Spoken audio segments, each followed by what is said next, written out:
Hey, pretty baby with the high heels on. Why think too hard when it's so soothing? You're as warm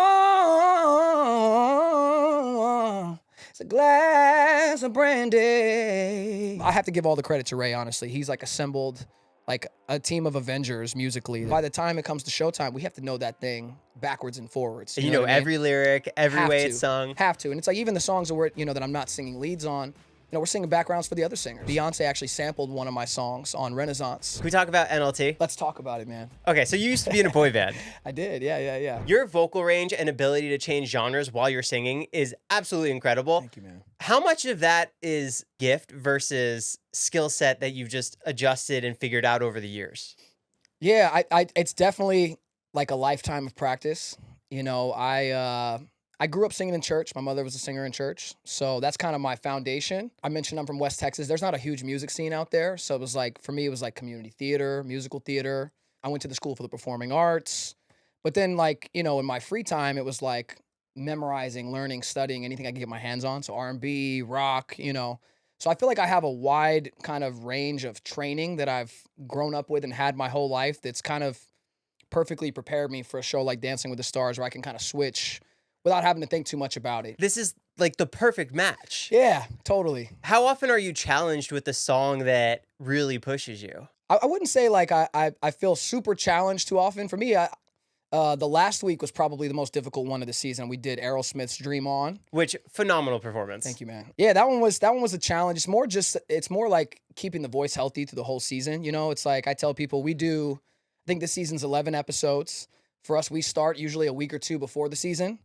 And from the day we start till like when the season ends, like right before Thanksgiving, it's nonstop. So for us as singers, it's like by episode 7, 8, 9, it's like I'm holding on by a thread to keep my voice healthy. So it's more just like how can I keep my voice healthy to get to the finish line type of thing. Right. But yeah, the Aerosmith Dream On one was a fun challenge. That one was really cool to hit those like Steven Tyler, Crazy Whales. And then come back, the next week to have a healthy voice to sing all the stuff I'm doing this week. So yeah, what does your week look like now? So yeah, we have rehearsal on Friday this week. Normally it's on Saturday. As in the whole Ray Chu band? Yes, it's the whole band. It's like I don't even know, like maybe like a 20-piece band, and then there's like a whole team that's not on stage. It's not with the band. There's audio guys and sound technicians and engineers. Like, I'm just a small piece in the machine that you see and hear on TV every week. There's so much that goes into it. People have no idea. And I'm sure Ray will, let you know more about that too. Yeah, Ray's coming on the next podcast. Yeah, so yeah. Very excited for that. Yeah. How do you find yourself getting into this? This is a cool story. I don't think I've gotten to tell. So I got into this. I actually got into this through Mark. Mark Ballas is, that's like my brother. Mark is best man at my wedding. We go way, way back. And he brought me on. I'm not sure what season it was. It was like 10 years ago now, I guess. It was in 2015. And he brought me in for a one-off. He wanted me to sing. I think it was when he was with Alexa Pina Vega was his partner at the time.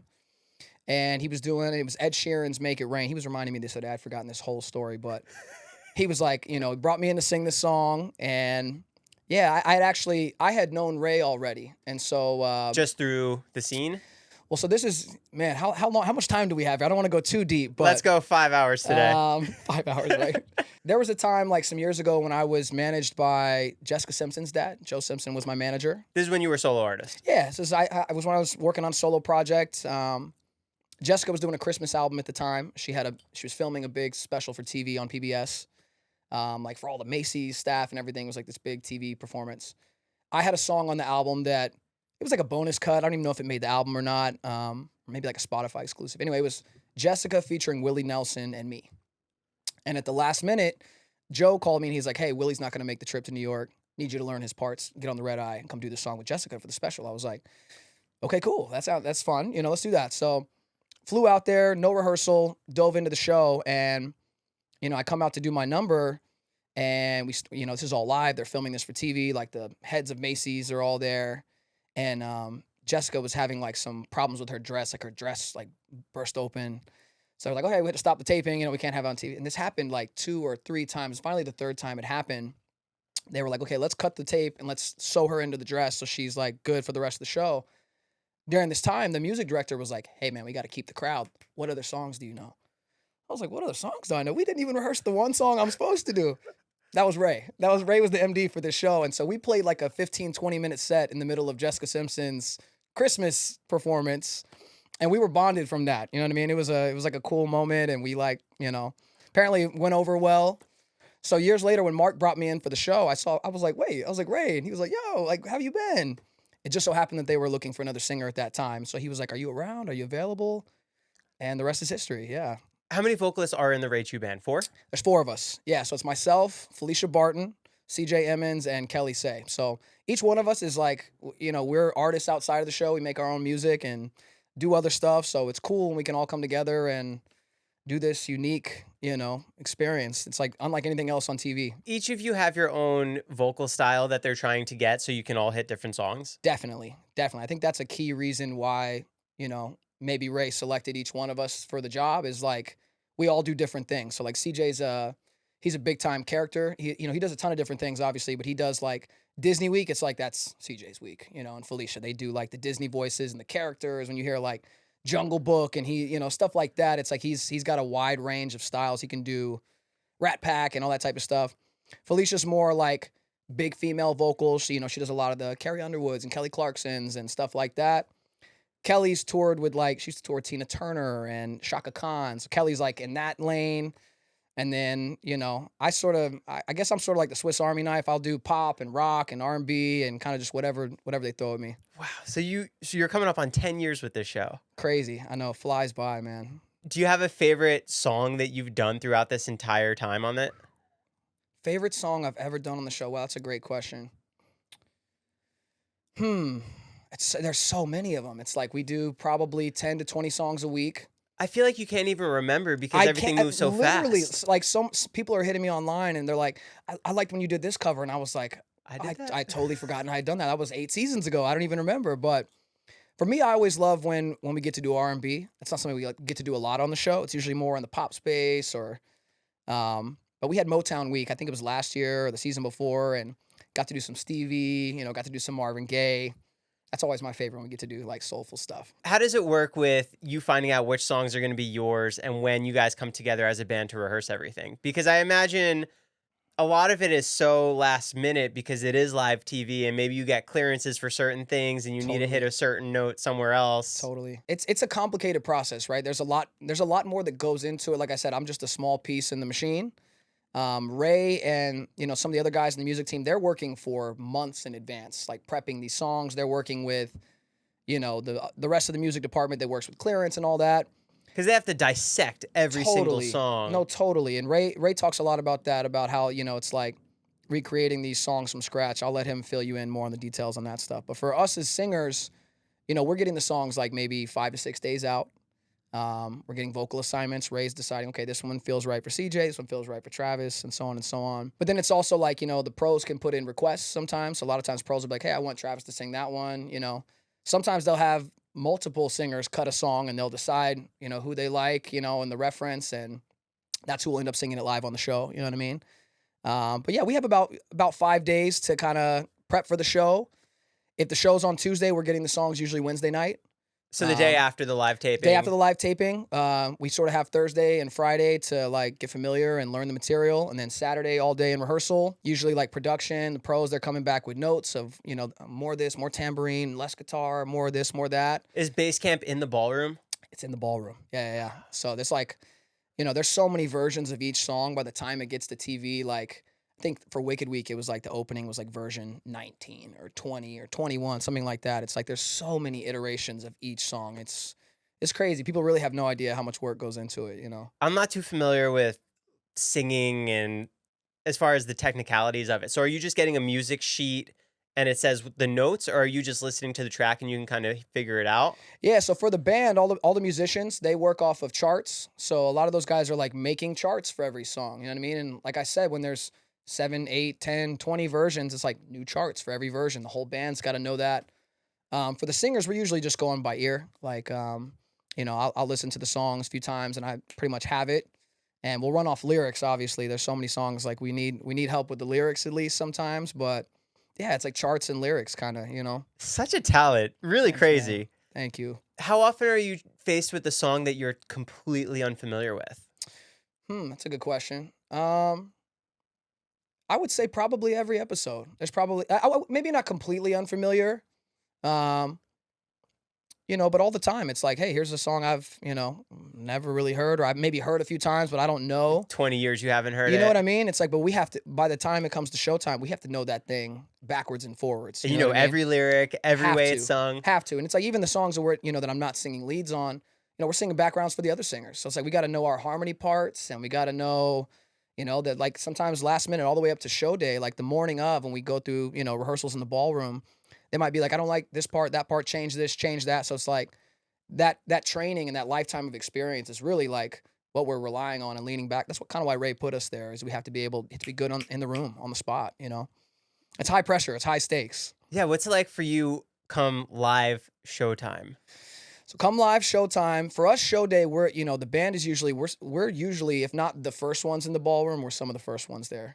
Sometimes our call, like last week, our call time was like 5:45. In the morning? In the morning. Yeah. So show starts taping, we go live at 5 p.m. So it's definitely a challenge for me. Like show day challenge is like, how can I preserve my voice throughout the day to get to showtime, because when we get there at 5:45, we're running through songs with the band and he changes over the weekend. And you got to get a full night of sleep to make sure that... Have to, you know what I mean? And it's like, that's hard. It's hard to go to bed at, 8 p.m. to, have a fresh voice the next day. But yeah, we'll get notes from the dancers. They get to go through it a few times, final notes. Then once we finish with that, it's like dress rehearsal and then eventually showtime. So it's like just trying to preserve my voice throughout the day to like kill it when it comes to the live taping, What's up, guys? Real quick, this episode is brought to you by Aonic. Aonic provides clean hydration crafted with magnesium, electrolytes, and real fruit juice. Made for those looking to get the most out of hydration. We've got some sparkling passion fruit, some sparkling orange, and a sparkling raspberry. Aonic is developing the world's most advanced ecosystem for functional nutrition to make healthy living enjoyable. Aonic delivers pure science-driven nutrition, and every formula targets a clear need and delivers benefits you can feel. What I love most about it is that there's no pixie dusting of ingredients, which means they only use clinical validated dosages. Plus, it's third-party verified. Independent labs test every batch and they publish the results. It's got premium natural ingredients from real cacao and vanilla in Aonic Fuel to real fruit juice in Aonic Revive. Plus, the best part, low calories, baby. Only 15 calories in this whole can. Delicious taste, zero artificial, low in sugar and calories. No caffeine or added sugars, no artificial sweeteners, no GMOs. It's just the right amount of fruit juice compared to sweetness.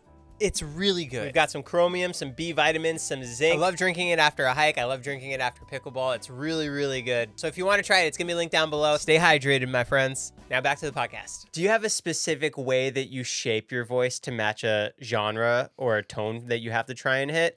Because even singing Green Day, Brain Stew. Totally. Where's the choice between Travis wanting to sing it how Travis does versus almost a Billy Joe Armstrong twang? Yeah. Where does that find its lane? Two parts to your question, or two-part answer. I would say, in general, I'm usually rebelling against, how can I make this me? I want to make it as me as possible, which sometimes, like after being there for 10 years now, a lot of the pros are like, I want Travis to do his thing on it. I want it to sound like him. So like, Brain Stew, for example, Mark hit me on the side and he was like, hey man, I want you doing you on this. I don't want you to do a Billy Joe Armstrong impression. He's a massive Green Day fan. We actually caught them at Coachella this year. He was like, don't try and do a Billy Joe impersonation. That's going to sound corny. Like, I don't want you to do that. I want you to do you to it. Were you with Mark the whole time at Coachella? Yeah. I saw him for a second. What? We must have been feet from each Oh, other. bro, we must have. That's crazy that we didn't meet. That's really funny. Yeah, it was our first Coachella. He was like, you're coming out. Let's That do was it. mine too. No way. Yeah. Who was the highlight for you? There was one that I was like, oh, this performance is insane. I don't know why. Charlie XCX was there. Yes, that's who it was. That one was good. Yeah. We saw that one too. Her presence was really incredible considering she didn't have any dancers or anything. Totally. Yeah, and her live show is great. Her husband is in the 1975. I don't know if you've ever been to a 1975 show. Their live show is like insane. So Really? I think there's like elements from like that type of inspiration, But back to answering your question. Yeah, for me, it's like, especially when I first got there, it was like, make this sound just like the original. If we're doing a Frank Sinatra song, sound like Frank. If we're doing an Ed Sheeran song, make it sound like Ed. What every little detail and inflection. And sometimes we still get that. You know what I mean? Sometimes we'll still, they want it to sound identical. I did You'll Be in My Heart for Whitney earlier this season. And, we had to keep coming back to how I approached it because she wanted it to be just like this reference track that they had sent in. But for the most part, for me, I'm always like, trying to do the Travis Garland version. I'm trying to make it sound like me and kind of do my own take on it. And I feel like being on there for 10 seasons, it's cool. I built up enough trust with a lot of the pros, with Ray, with production, where they're like, okay, cool. Like, I think people like a lot of times when I do my own thing to it. But yeah, sometimes I still get the note that's like, all right, reel it back in a little bit. You know, there's not all these runs and stuff you're doing. That's not in there. They're choreographing to this, you know. So it kind of just depends on the pro. It depends on the song. But yeah, guys like Mark and Val, you know, Derek when he was on the show, Daniela, they're like, Trav, go. Just do your thing, man. What's your take on this insane popularity and rise and being on the show for 10 years now? They're getting 6 million people watching every single week. That's unheard of. It's insane. It's been really, really crazy to witness. Like you said, I've been on the show for a long time. It's always been a huge show. You know what I mean? It's always been a thing. But I think it's like shifting to Gen Z and sort of really like embracing TikTok and social media, I think has really completely transformed the show. You know, it's been really, really insane to witness. Like, I feel like people who have never even watched the show, like I'll go all over the place now. People in my life that have never even watched the show, that knowing that I'm on it are like wanting to talk to me about who went home this week or what I'm just like, this is wild. You know what I mean? This is so wild. It's so cool because it's almost like every single couple, if there's 12, there's 24 people filming behind the scenes throughout the entire week. So you really get to see, and then we even get to see you, like you doing your performances on there.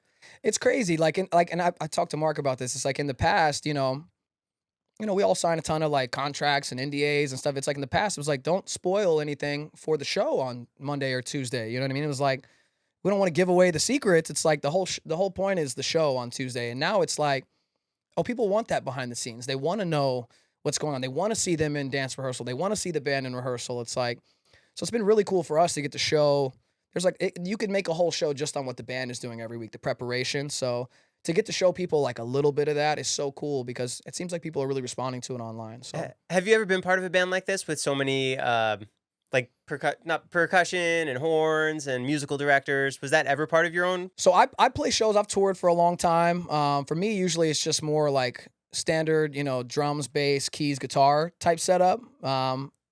I've done a few shows like with, you know, orchestra or big band here or there, but you know, not on this scale. Not on this scale. And I remember my first, you know, few shows coming into this and just being like, my head was spinning. It was like, wow, this is a lot. This is a lot of moving parts. And I think like we talked about a second ago, it's just like, that's when that lifetime of experience just comes in handy because sometimes you're getting stuff thrown at you and you just got to be good on your feet. You know what I mean? And roll with the punches. Can we talk about NLT? Let's talk about it, man. Okay, so you used to be in a boy band. I did. Yeah. Your moves are insane. Thanks, you could man. be on the dance floor. Yeah, you know, I was in a boy band, sure. I know you got signed to a major record label deal. Yes. Were you guys put together? Did you originally form together? How did that work? And because it was the early 2000s. Yeah, NLT sort of came together. They were sort of already forming the group. A few of the guys. I was the last person to join the group. I had started coming out to LA for acting. I originally came out here for acting and won a big acting competition in Texas when I was like 13 and got a manager out here, got an agent out here. And, you know, my parents started coming out with me in the summers to go on auditions for movie and TV. Yeah, and I was doing that. Well, one of my buddies from Dallas, he was also doing the same thing. And he was one of the ones in the group. Kevin from, he was on the show Glee. And Kevin was like, hey, man, he was like, I've heard your demo. We need an extra guy in the group.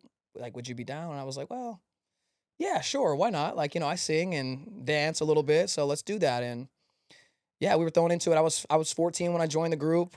We had a couple of years of like boot camp every day, dance rehearsal 7 hours a day, singing lessons, training. Who are you aspiring to be like at that time that was almost in your range? Backstreet Boys and NSYNC were a little older before you, right? Well, I mean, it's definitely NSYNC. NSYNC is the blueprint, man. You know, come on. I grew up on NSYNC. Who's your guy? Justin was always my favorite. Like, Justin is the man, but I'm actually friends with JC. You know, I've gotten to work with JC, like, later in life being out here, and JC's an awesome guy and incredible vocalist, but I always grew up, like, that was my first concert ever, was an NSYNC concert, you know, and... Who were they on tour with? It was actually them. It was headlining. It's so funny. This was at the Alamo Dome in San Antonio. Opening act was Pink. Support act was Pink. Opening act was Cisco. So this was like, I saw that and I was like, oh, this is what I want to do. This is awesome. But yeah, I grew up on Boys to Men, you know what I mean? And Destiny's Child, a lot of the great just vocal groups, you know what I mean? So to get to be in one myself was just a dream come true. And then we eventually got signed to Interscope, Jimmy Iovine, and my mentor Ron Fair, who discovered like Christina Aguilera. He signed the Pussycat Dolls. He put Fergie in the Black Eyed Peas. He was the one after a lot of labels turned us down and was like, yeah, I see it and I want to sign these guys, and gave us a shot, and the rest is history. What was the grind when you guys were figuring out the roles and the moves and the dances? Are you still in school? Are you guys funded? Yeah, so we were still in school. For me, it was challenging because I was still in regular school in Texas, and I would come out for a few months at a time and homeschool while I was out here. And where were you living? I was living at the Oakwood over here in the Valley. Oh, where all the kids of live course, at. you know what I mean? Yeah. Is it still like that today? I think they sold. I don't think it's the Oakwood anymore. It's like something else, but I'm sure that's still like the spot. You know what I mean? Every actor kid that lived here. It's a rite of passage. You go out to the pool and you see like all these kids that are on the TV shows that you want to be on and stuff. But Hillary Duff. all of them. Frankie Muniz didn't live there, but he had his mom drop him off there all the time. I would see all of them over there. Like growing up and I was like, oh, this is crazy. But yeah, I would come out here and we'd homeschool when I'd be out here. And like I said, it was like one of the guys, his parents had a dance studio. So it was like, he was like a dance studio kid. So we would just be there like all the time, training, all that type of stuff for a long time before we kind of got our shot. So. And who's your choreographer? Who's showing you guys the ropes? Your management? Yeah. So at that time, we were signed to the same company that had managed a group called B2K. Yeah. So, we were like, Big Bro was like Omarion and Marcus Houston, all those guys were sort of like mentors. But and you knew them at that time? Yeah, they were very much a part of like writing our songs with us and, sort of mentoring us. And that was like my intro to the music business, was like coming up under Omarion and Marcus and some of those guys. But I find that so fascinating because I watched the Lou Pearlman Backstreet Boys documentary. Yeah. And they talk so much about the buildup of it, and then out of nowhere, it blows up. Yeah. Yeah, for us, we never, listen, I mean, I don't think we ever really had that blow up moment. It was like, it just never, I think we kind of caught in between like the NSYNC, Backstreet Boy, golden era of boy bands, and sort of like the One Direction, Big Time Rush. It was like, we were kind of in the middle, you know what I mean? Like, everything in the music industry is like cyclical, you know what I mean? So it's like, you'll have R&B artists killing it for a while, and then that'll go away and rock will take over. And then 10 years later, it'll be the same sort of thing. I think that just the timing never really matched up for us. It's like, I think we had good songs and, had the elements there, but it was just like we never really cut through all the way. So group kind of ran its course. Kevin ended up booking, a part on Glee, obviously, like a life-changing role. And yeah, I went solo from there. Was there a moment that sticks out to you that you guys made it as a boy band? Yeah, I mean, listen, like I was in high school and we were opening on tour for the Pussycat Dolls. You know what I mean? That was pretty crazy. Is that the full tour? It was like we were doing radio dates. So it's like, back in the day, it was all about like getting on the radio. You know what I mean? So it was like we would literally go and do like 4 radio stations in a day. What year is this? 2008, 2009? This is like maybe, let's see, I was 16. So maybe like 05, 06, 07, kind of in there, And yeah, it was crazy, man. Like we would literally go do these radio dates. You'd meet the program directors. You'd go like perform in radio station at like 6 in the morning, then do another one at 8:30, then do another one at 10:30, and then go open for the Pussycat Dolls at night. It was like, that was kind of my high school experience. Was that the best for you? Like, it was incredible. It was like, this was like all my dreams coming true as a teenager. All my friends were in high school back home in Lubbock. It was like just the wildest thing. But I think another moment for me that was like, wow, like we're really making it, was when we got to work with some of the, most incredible producers. Like Timbaland did a ton of work on our project. We got to work with, we did a song that Pharrell produced. We got to work with. Are you in the studio with him? Yeah, so Pharrell came by. We actually covered a song that was like one of his songs. And he came by and like, we got to have some cool conversation with him. And he gave us his blessing. And yeah, man, we did a ton of work with Ryan Tedder like early on before One Republic even took off, So it's like, we got to work with some unbelievable, producers and songwriters. That was like my boot camp as a teenager of how to make it in the music industry, And you guys released your music video with Timbaland's beat, right? Yeah, so our second single was called She Said, I Said, Time We Let Go. Top 40 hit. It was a top 40 hit, charted on Billboard. We're dancing on train tracks in the video. You got the moves. It was a proper boy band video. But yeah, I'm really proud of the music we made. I think, even though like I think the stigma with boy bands is like, they're corny, like maybe they don't have the thing. It's like I stand by what we did. I think the music was great, and I think boy bands are so cool. Yeah, man, like totally, me too. But some people may feel different. With the top 40 hit, did you get a plaque for that? I don't think we got a plaque for that one. But I definitely have the vinyl like framed in my house. That was like my first proper release was our first single, That Girl. So I have that one framed in the house as a good reminder of like, Ah, When you guys decided to call it quits, was that an easy decision? definitely wasn't an easy decision. You wanted Definitely to still wasn't. keep going? Yeah, I think at that point, like, listen, like it's kind of like Dance with the Stars. There's so many things behind the scenes that people don't get to see. At that time, it was like, 4 different guys on a label. It was like we had put out several singles. The label had spent, I think it was like over $2 million, like kind of promoting us and getting us out there and putting us on tour. And at that time, it was like selling records. This is really before streaming was kind of now. The music industry is like, I feel like the model changes every 5 years of kind of how people consume music and where the money's made and all this stuff. So It's that weird in between time. it was like everything was starting to shift to Spotify. Labels were still making all their money off of music sales. Physical CDs in Best Buy's Targets. Or even like iTunes buying a song for 99 cents or $1.29. So it was like a lot of our songs leaked. You know what I mean? So when songs leaked back then, it was like, oh, this is the kiss of death. Now we can't make any money off. Now it's like music is free. Everyone listens to it online and you make your money elsewhere, touring or what have you. You know what I mean? But at that time, it was like, okay, the label is basically was like, hey, we're not going to spend any more money on the group. We spent $2 million. We sort of didn't know what was next for us. The label, I think, had kind of was like, because there was no sales and money in music, the label sort of was like folding and firing a lot of their staff. I think they fired like 70% of their staff one year. What label was this? This was Interscope. So it was like Interscope, A&M, Geffen, and it all, merged into just Interscope. So they laid off like 2/3 of their staff. So it was kind of like, what's next for us? Well, then Kevin booked Glee. So it was kind of like, damn, so Kevin's going to be having this amazing, life-changing opportunity. I think that what makes sense is for me to kind of, embark on a solo project. The label kind of, at that point, Ron Fair, my mentor, who was the president of Geffen, he had been approaching me for a while and was like, we should do a solo project. We should do a solo project. And so when all these things were happening, I was looking around like, maybe this is the time. Seems like the right time to go down that path. So yeah, that's when I started working on solo records, solo music. Got in the studio with Danger. Ron was like, who do you want to work with? I was like, Sexy Back's the biggest song on the planet. I want to work with Danger. So me and Danger started getting in together, did a handful of songs. I got the opportunity to debut my first single on American Idol. I was the first new artist to ever get to perform on American Idol. So crazy. It was crazy. That episode was me and an up-and-comer named Justin Bieber. We were the special performers on that episode. Who's that guy? Yeah, you know what I mean? So it was a wild time. That feels like 3 music industry lives ago. Did you write a song for Justin Bieber? So I wrote a song called Sexy Together. I was working with a production team at the time called The Messengers.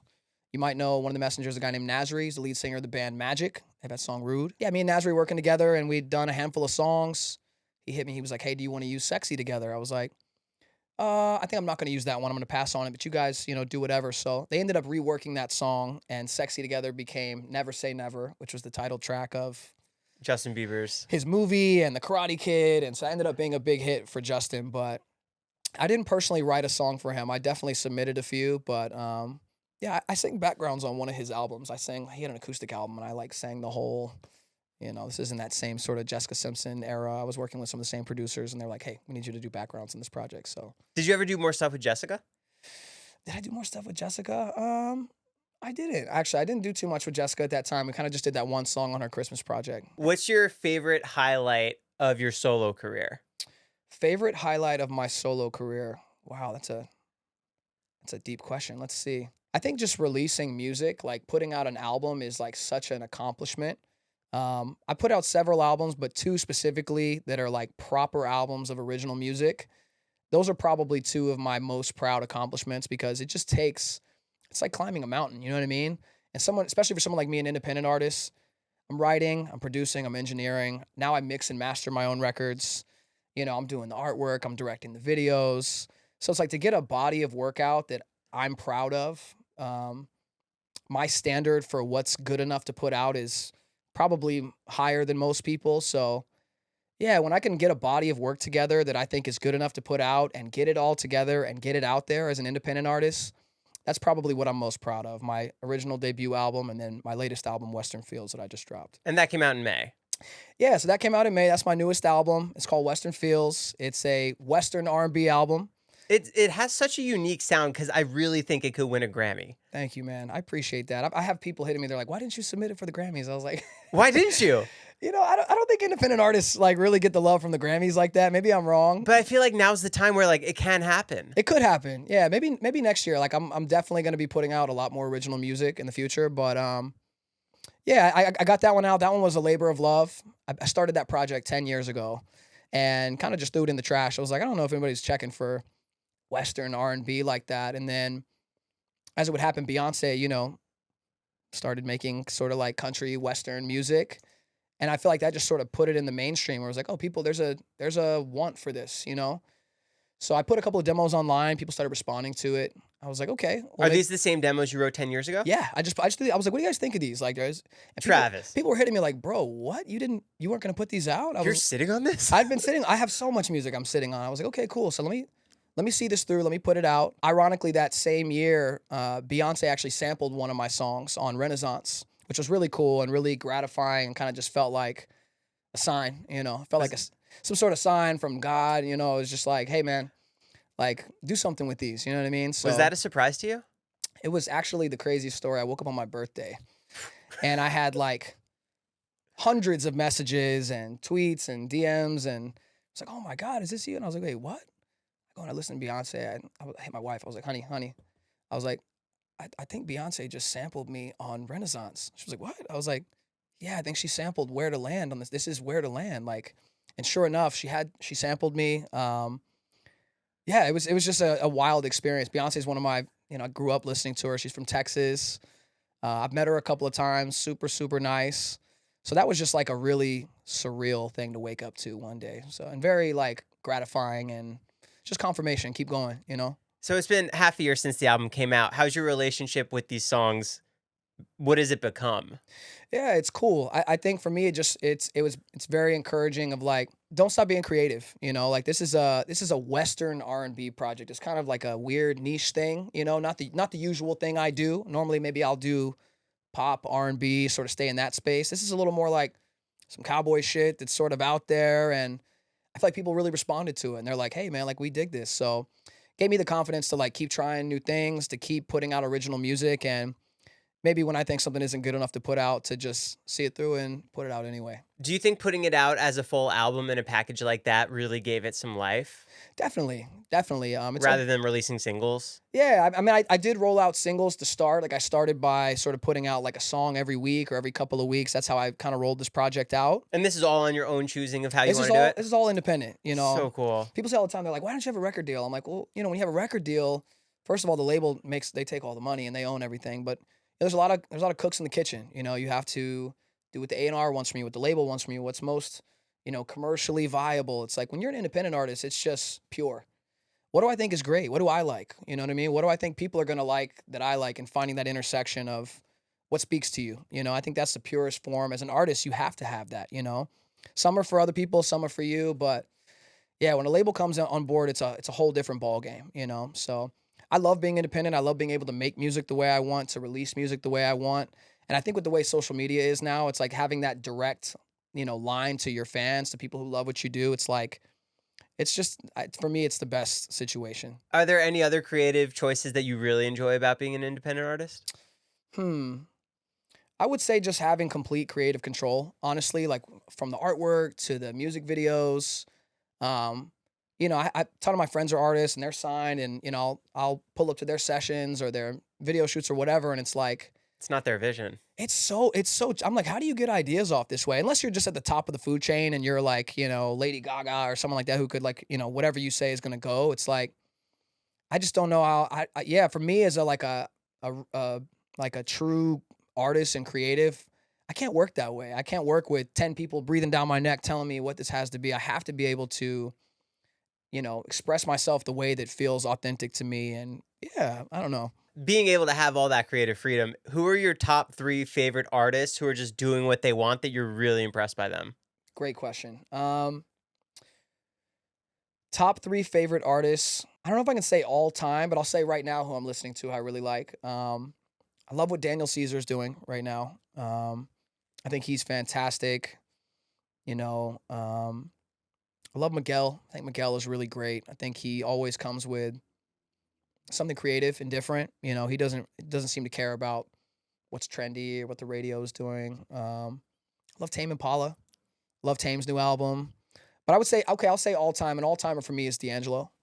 D'Angelo is like right up at the top of my list with Michael Jackson and some of the others because this guy just was unbending with his vision. It was like, what's the best product that I can put? What's the best music? What speaks to my soul? And forget everything else. I don't give a damn about what's a hit or what's trendy. It's like, I'm gonna make the music that speaks to my soul. And to me, those are always the best albums when the artist is just being so pure to themselves. Who's the GOAT vocalist? The GOAT vocalist, I mean, it's Michael Jackson. There's no discussion, bro. It's like Stevie is a very close second for me. But it's just like, when it comes to, there's so many great vocalists out there, but to be able to do a lot of different things, to give you that growl, to give you that smoothness, that tenderness, to give you runs, to give you emotion. It's like there's a lot of singers who can do one or two things really, really well. But to be able to do a lot of different things well, that's rare. And Michael was rare like that, Did you see the trailer for his biopic? Or I was literally just at the coffee shop talking about this with somebody. It was like, Did you see it? It looks sick. I haven't seen it yet. It looks sick. Yeah, no, it looks great. His nephew is playing him. And Nick Jonas is in it? Who's he? Is he? Yeah. I didn't know this. No, sorry. Maybe he's in.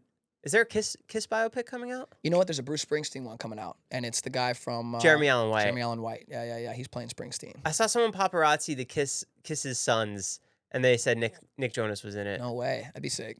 Kiss documentary would be really cool. Yeah, that'd be sick. Can you imagine?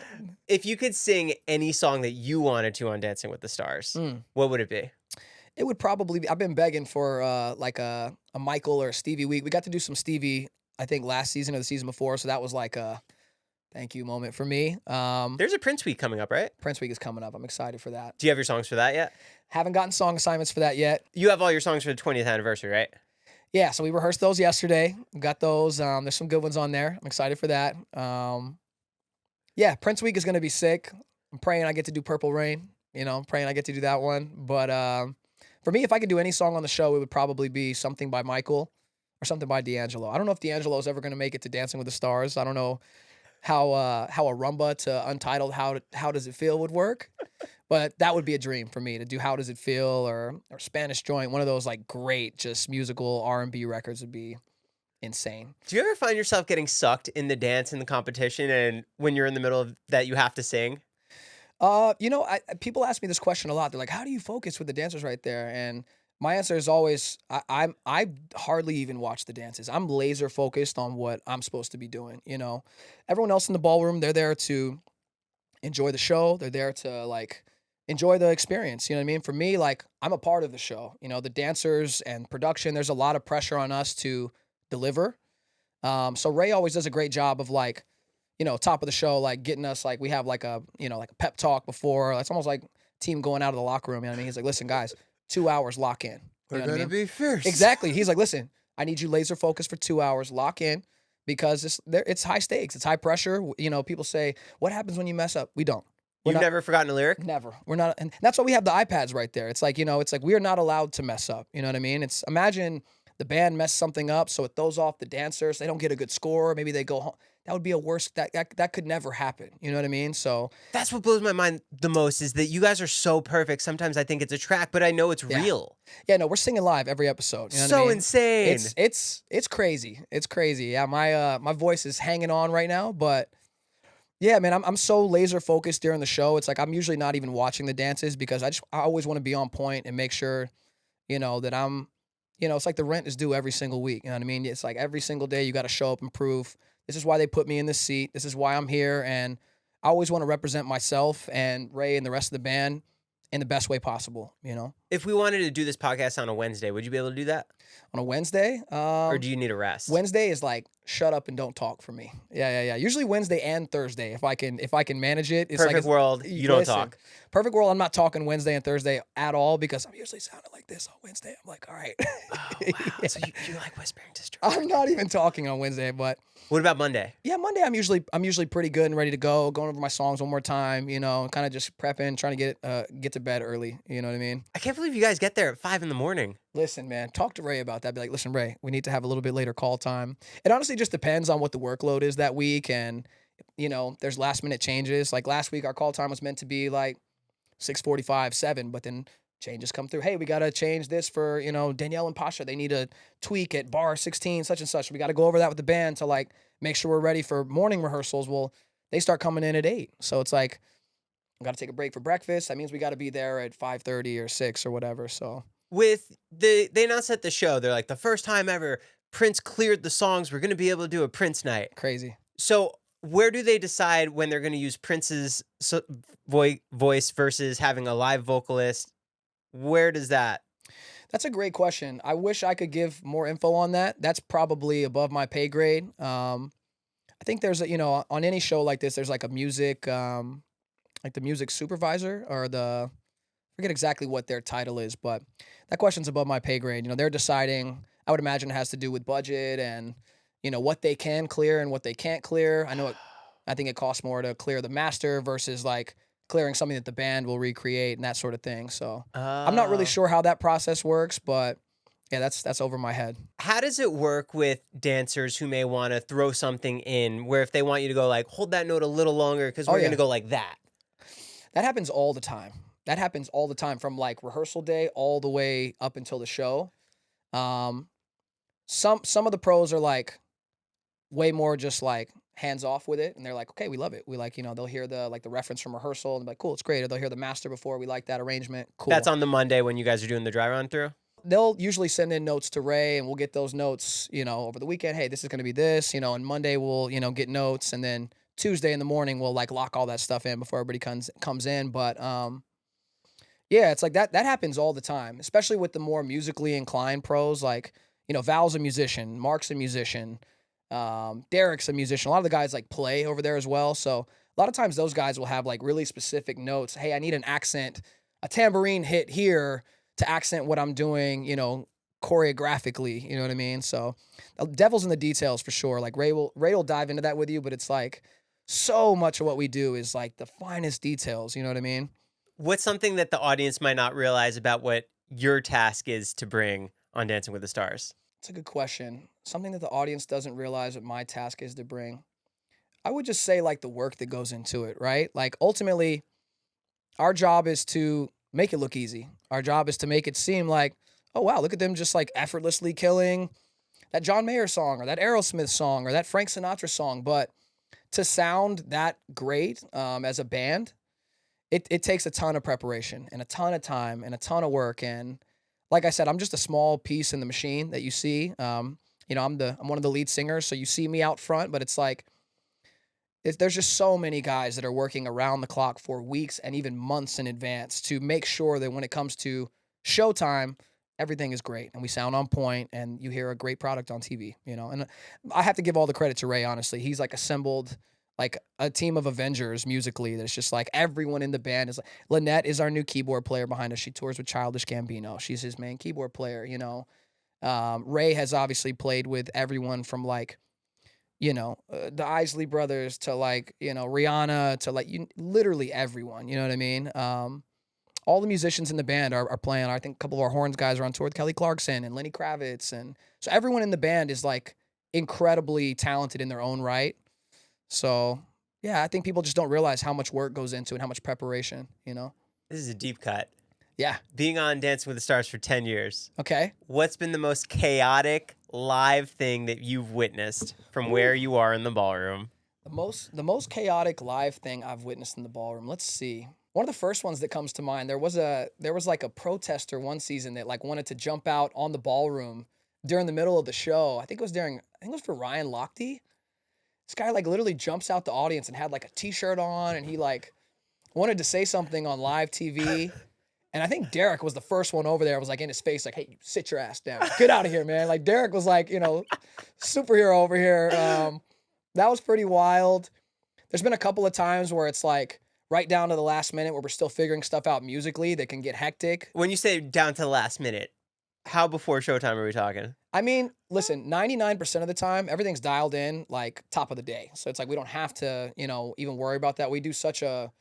I feel like Ray does such a great job preparing us for the show that usually that stuff doesn't happen. But I mean, you guys are the best in the biz, but you can't control everything. Can't control everything. And there's so many, the chain of command, from like the executive producers to the like producers to like the people that are coordinating with the pros to the contestants down to Ray. It's like there's so many people down the line. Any one of those people can say, hey, this is a note that we have for you.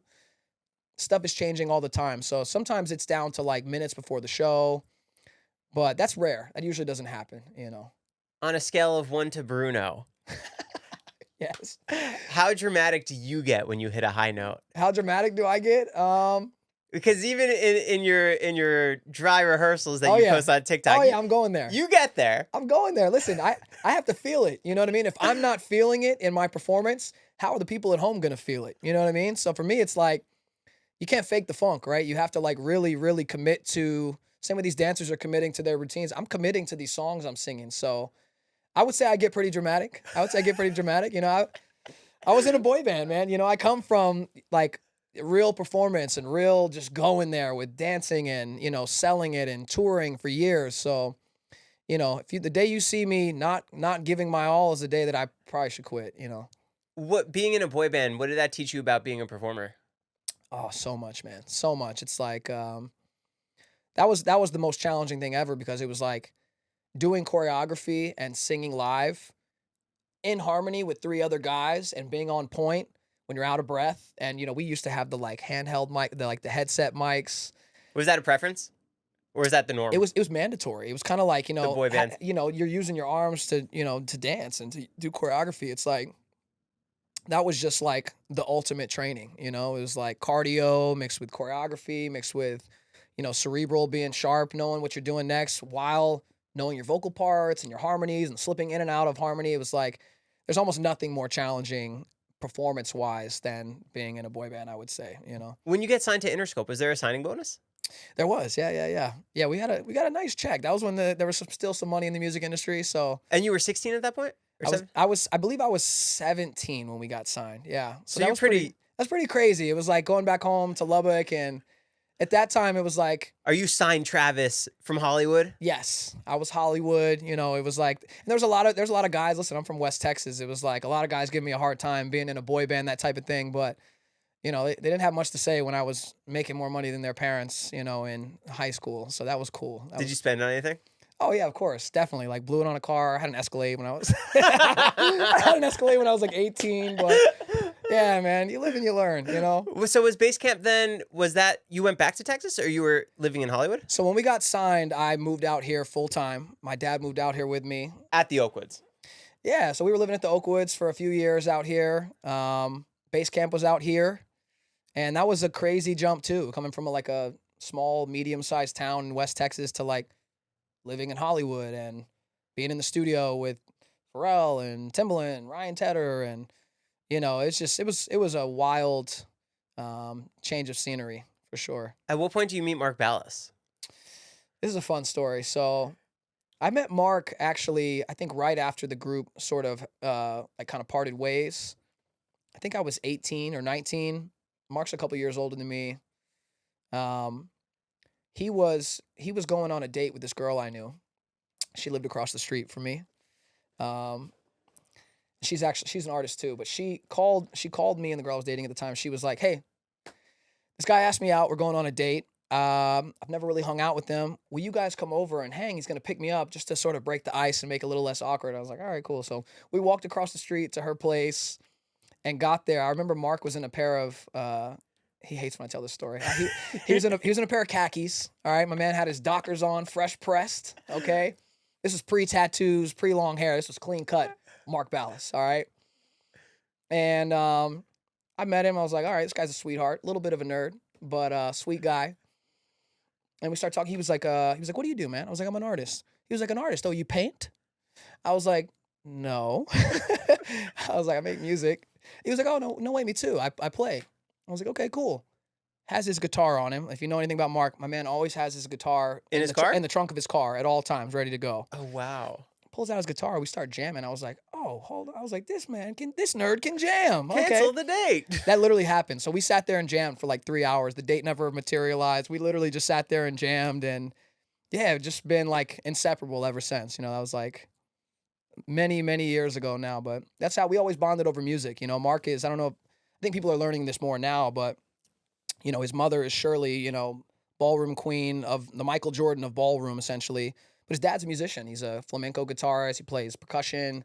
He trained Mark from the time he was little. So Mark is like an insanely gifted guitar player, with flamenco training, and he plays metal and all types of stuff. So And you guys like write, record, and produce a lot of things together. oh yeah. I remember like when Mark was on the show, before I ever worked on the show, he was calling me to, work on his music with him. You know what I mean? And we've been at this a long time. We've been making music a long time together. So it's cool that he was able to bring me into the show, and that's become a thing we get to do. We get to do together now. It's like for the Green Day episode, he was like that whole thing. It was very collaborative, and it's just that's my brother. We go back a long, long time, and it's so cool that we still get to make music. Just now, it's on the biggest show on TV. That's pretty cool. Did you record the guitars on that song?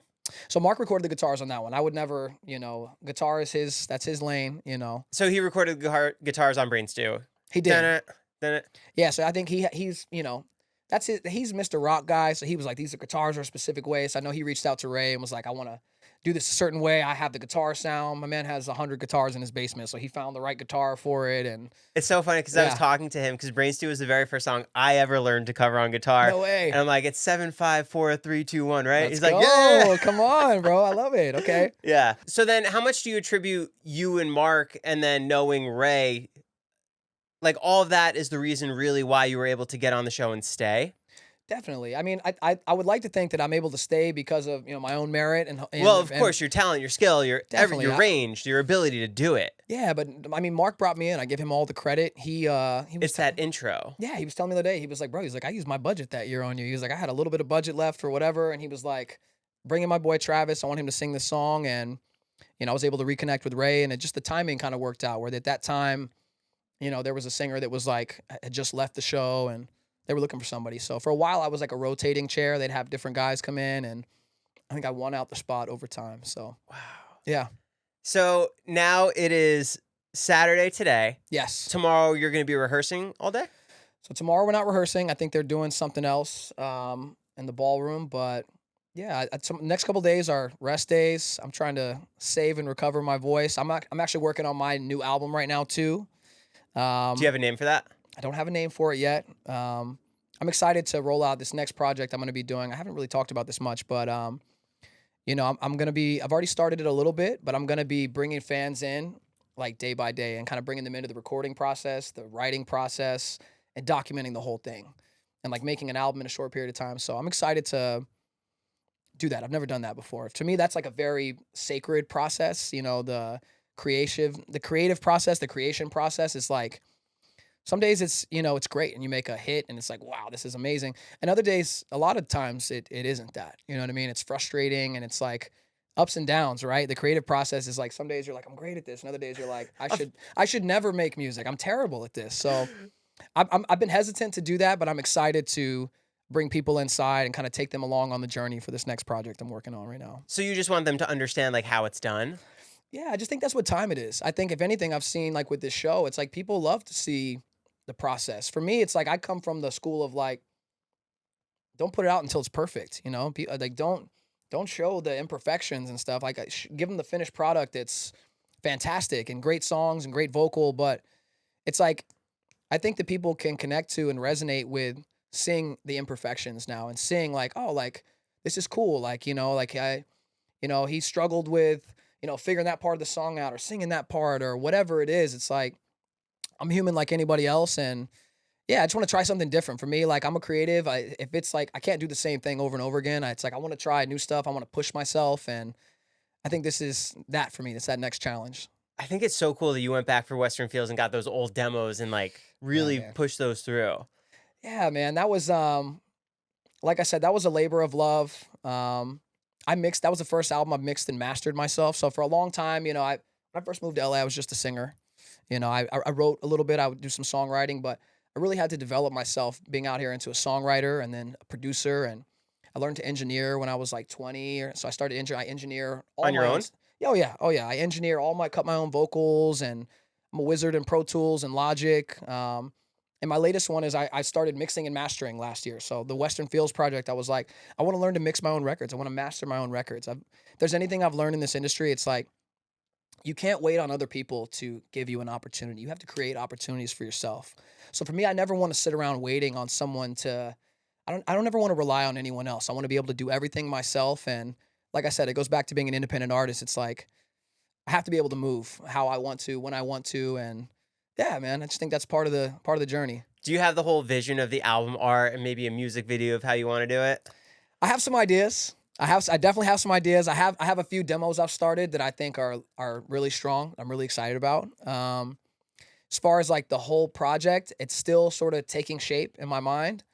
But like I said, I want to bring people in on that process. I want to like in real time get feedback from my fans. Hey, what do you like? What do you think about this? What do you think about that?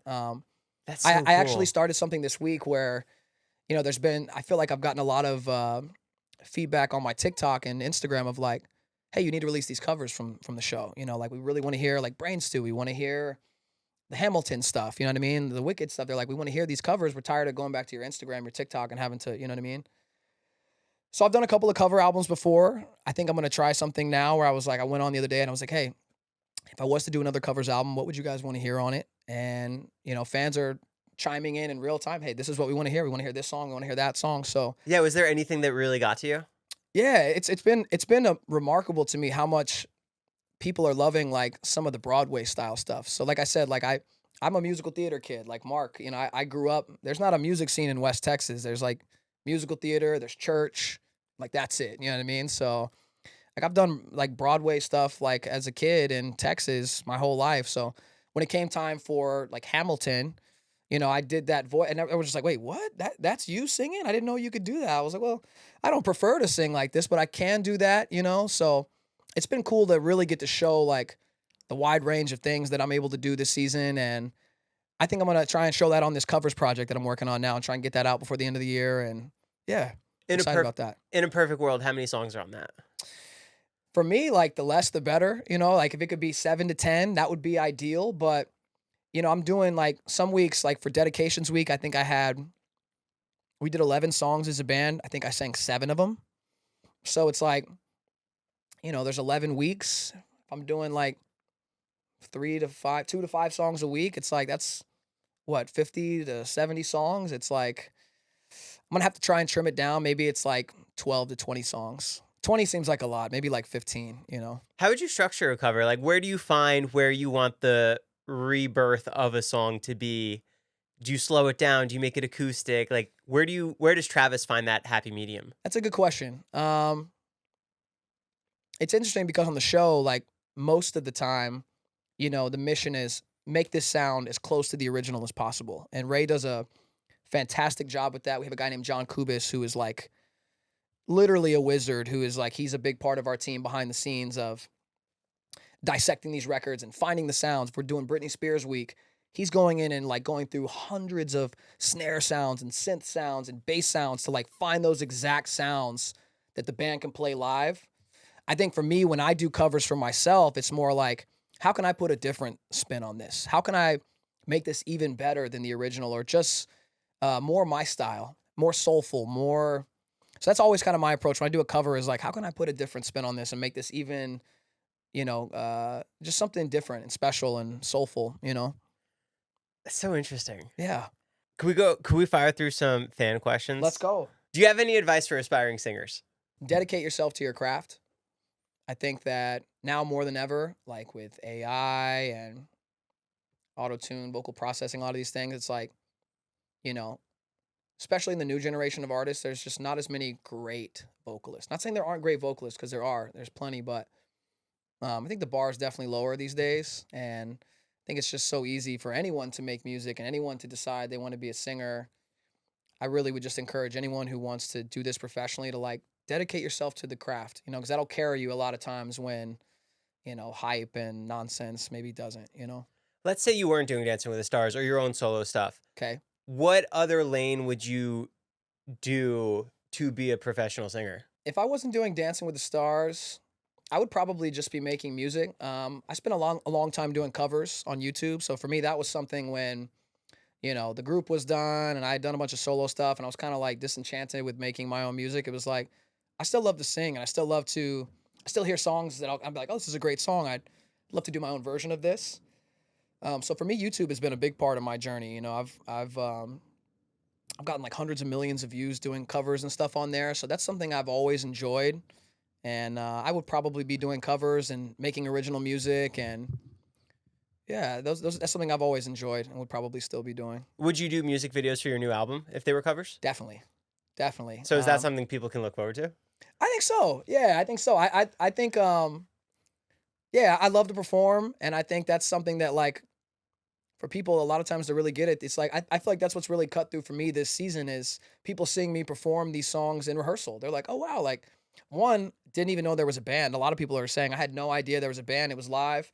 I'm like, "Okay, well they do introduce Ray every single episode, so I don't know how you missed that." But, you know, it's been really cool like people are discovering a little bit of the work that goes into it. And I think seeing, you know, someone perform a song that you can connect with it so much more. So if I do any type of, you know, covers or original album, I'm always gonna shoot some content to go with it, give them a performance, you know, play some shows, tour, all that stuff. Can you talk a little bit more about NLT and the experience of being in a boy band? I feel like we did do that, but Sure. if there's anything that we didn't cover that was maybe a highlight for you Yeah. or something else that you did love about the experience? Man, it's hard to pinpoint just one thing for me. Again, like being in a group in a boy band was like a dream come true for me. I grew up, you know, loving NSYNC, loving even the Backstreet Boys, like loving all these groups. Um, like my first concert was NSYNC, like I mentioned, and it was just like, wow, like that was like a moment for me as a little kid of like, you get to do this for a living. This is a job. Like I want to do this. You know what I mean? Like a kid from Lubbock, Texas. So you know, to get all the way out here to LA and to be in a group and to sign a, you know, multi-million-dollar record deal, to get to work with people like JC from NSYNC, it's like, it was just a dream come true, you know? And I would say like to anyone who has that dream, like go after it, you know? If I can do it, anyone can. I know you've crossed paths with JT a couple times. I, Have you said hi yet? I crossed paths with him one time. I didn't want to bother him. I was like at a charity function. It was years ago. It was like, Do you wish you said hi? yeah, I probably wish I would have, you know. JT's the man. Like I, you know, grew up loving him and loving his music. Know a lot of the people around him and people he's worked with and you know, like Marty Kudelka, his choreographer, he used to choreograph for NSYNC. He's done all of Justin's from like I Love You all the way to like Sexy Back all the ways. Still his like creative director for his tours. Marty did, you know, he choreographed for NLT. He was one of our choreographers and did some stuff for us in our tour. When I did American Idol and started doing my solo stuff, I brought Marty in and Marty was my creative director. And so he would come in and be like, "Hey man, I played this for JT." He said, like, "You sound great, like keep going." So that stuff was really awesome to hear and really encouraging, but I've never properly gotten to like, you know, chop it up with him directly, and that would be cool. It's on my list for sure. Meeting your heroes is terrifying because It is, bro. It is. Mine was Blink-182. Yes. Okay. Come on, bro. And I was at an event and I ran into Mark Hoppus. Sick. And I didn't want to say hi. Oh, Mark is like the nicest guy ever, from what I hear. So nice. Yeah, but yeah. like we crossed paths like honestly like 8 times where I should have said hi, but I didn't. And then I saw that they were leaving and I said hi to his wife and she's Okay. like, "Hi. Sure. You should say hi to Mark." I'm like, "Okay." Right. The worst conversation. Oh, I fumbled no. on my words so much that night. I got another hero of mine is John Mayer. John Mayer is a big musical hero for me. I've met John a couple of times, but same sort of thing. It's just like, you know, at a function and everyone's trying to talk to him and I was kind of like waiting to talk to him. But I was like, you know what? I'm not going to like wait in line and I'm going to leave him alone. And I like started walking away. He was like, "Hey man," like he was like, "Wait," he was like, you know, because some mutual friends were like, "Hey, I want you to meet Travis," and da da da da. And Yeah. he had listened to my music and given me some feedback through friends. But yeah, man, like there's a few people like that I would love to meet. I've got to meet Robin Thicke and chop it up. My wife toured with Robin for years. She was the lead girl on the Blurred Lines tour. Oh wow. So she's close with Robin, and Robin's come on Dancing with the Stars, and Robin and Ray are close. They work together a lot. So yeah, I've gotten to meet a lot of musical heroes. You know, that's a cool part about this job. You know. What song have you sung on Dancing with the Stars that you were just blown away at, like the rhythm or the way that the original vocalist sang it? Man, I'm sorry to keep coming back to the same answer, but for me, the most recent one is this Steven Tyler Aerosmith joint. You know, Dream On. I know that song kind of. I've obviously heard it like everyone else on the planet, but like diving in my preparation for it, it was just like insane how detailed and emotional and nuanced that vocal was. I was like, wow. I was like, you know the wailing part at the end, but just want, yeah, but when you just come in on here, every time that I look in the mirror, all that is just like, ooh, some of the stuff he's doing there is insane, man. This is in the 70s. This is like probably in one take, you know what I mean? It was just really, really cool. I was blown away. It was one of my favorite rock vocals I've ever heard. When you're prepping to sing a song like that, do you have special headphones that you're listening to? Do you have a certain environment that you're trying to get into the zone for it? Yeah, I don't have like a specific thing. For me, it's usually just like repetition, right? It's like over and over and over, whether it's in the car or, you know, I have a little home studio I work out of. Um, it's just like how many times, you know, and luckily I pick things up pretty quickly. Like, you know, a few listens, I've kind of got it down, but stuff like that, it's like I really want to like nail the nuances. I'll give it like, you know, a lot more kind of repetition to get into it. Are you ever singing a song when the person's in the room? The original vocalist? I have actually, yeah. Who's that with? That's so funny. We did a Michael Bublé week. Oh, and Maybe. he was the judge? He was the judge, and we had, and I ended up getting assigned like all my favorite songs from him. Like I think I did "Feeling Good," I think I did "Fever," I think I did "Everything." You know what I mean? So it's like I'm a Michael Bublé fan. I like some of his songs, and I was like, I have to kill it this week. You know, he's gonna be there. I want to like really. I was on a mission to like. That's always my mission is like, how much better can I make this? You know what I mean? Than whatever. And he's such a nice guy. He's like the nicest guy. Him and Derek are friends, and he was a guest judge, and he came over after. I went up to him after. I normally don't like bother, but I was like, hey man, I was like, can we get a photo? He was like, yeah. He was like, that was you singing earlier, huh? And I was like, yeah. Comes over, like pulls me in a hug. He's like, hey man, fuck you for singing my songs better than me, man. I was like, but he meant it as a compliment. He was like, I cracked up laughing. I was like, wow, what a cool guy. That's really cool. Yeah. Do you think NLT would have gone further had you guys debuted in more recent years? Definitely. I definitely think so. Like I said, I think everything in the music industry is like timing. It's like, what's the right time for this or for that? Had we come out, you know, 5 years later when One Direction was happening, when Big Time Rush was happening, I think the world would have probably been more receptive to another boy band. But at the time we were trying to come out, there was no other boy bands. It was just like us. The Jonas Brothers were doing their thing, but I don't really consider them necessarily like a boy band. They're more like a rock band of brothers, pop rock band. But yeah, I think so. I think had we come out, you know, a little bit earlier, a little bit later, maybe it would have been different. But I don't like to operate in the shoulda, woulda, coulda, you know. Favorite cover that you've done so far? Ooh, that's a tough one. Favorite cover that I've done. Are we talking about on the show? Or are we talking about off the show? Off the show. Off the show? That's a good question. I like my cover of Mask Off by Future. Anything where it's like a genre that's just so far left that I can make something else, I'm always really proud of that. So like, you know, Future's a rapper, you know, he's got great melodies, you know, he's got a great sense of melody and songwriting, but here's like a trap song that I, you know, kind of made like an acoustic guitar R&B thing. I would say, let's see, what else do I like that I've done or am I proud of that I've done? Done a couple of cool John Mayer ones that I really like. Done a couple of cool Miguel ones I really like. There's a couple of mashups I'm really proud of that I've done. You know, I did one that was a John Bellion, Ariana Grande mashup. Oh, what'd you mix? It was NASA, and he has a song called Good Things Fall Apart. It was Millennium featuring John Bellion. Great song. What do you think of him as an artist? I think he's great. You talked about what artists inspire me. I'm really inspired by like I don't know if approach is the right word, but like I'm inspired by John Bellion and Russ, the way they, like, how do I say, I'm struggling to find the words, how they like Create? run their career. I'm inspired by how these guys connect with their fans. I'm inspired by their artistic process. It's very countercultural. You know what I mean? It's like, you know, these guys aren't signed to big labels. They're independent artists who, you know, are very self-contained. They're writing and producing and coming up with a vision themselves and, you know, and executing the vision. Like I know on this new project, John was like, you know, at least from my understanding, he was like, cool, we're not doing like the same thing everyone else is doing. I'm going to build my own website, my own world. It's like some analog type stuff where fans have to come onto the message boards and like get little Easter eggs and little clues and piece it together themselves. I love that.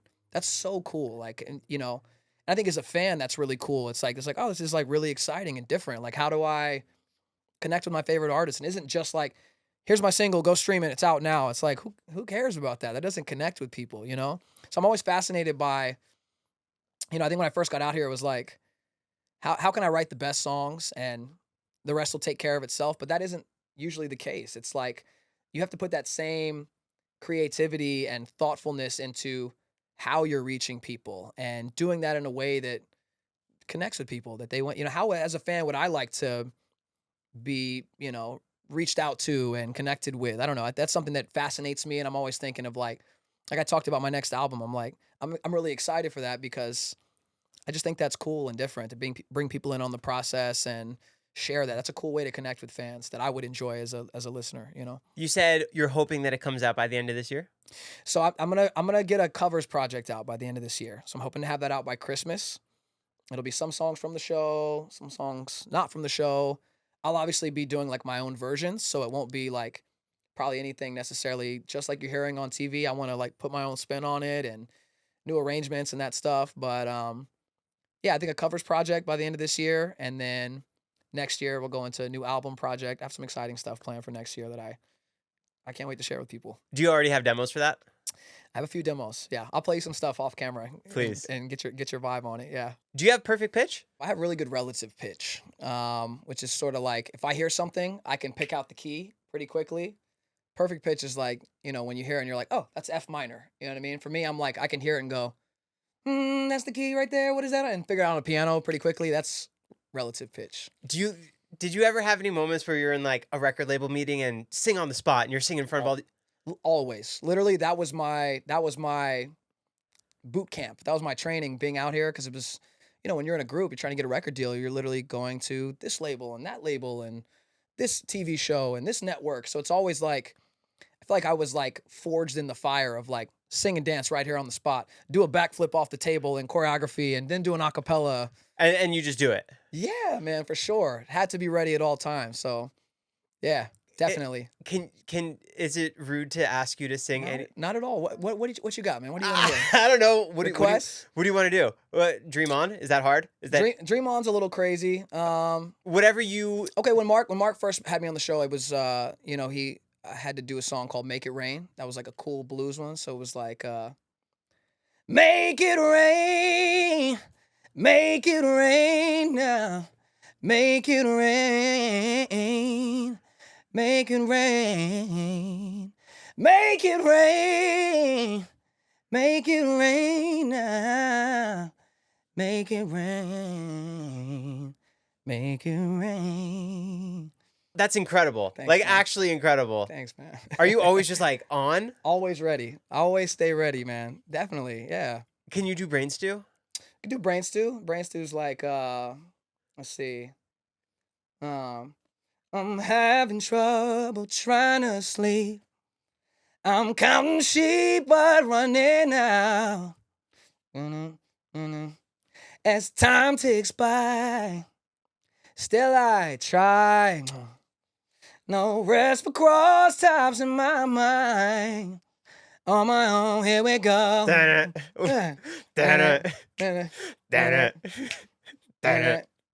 This is crazy. Like, actually insane. Thanks, man. Yeah, we did, what else have we done on this season that's been fun? We did, Did you do the Cynthia Erivo Wicked?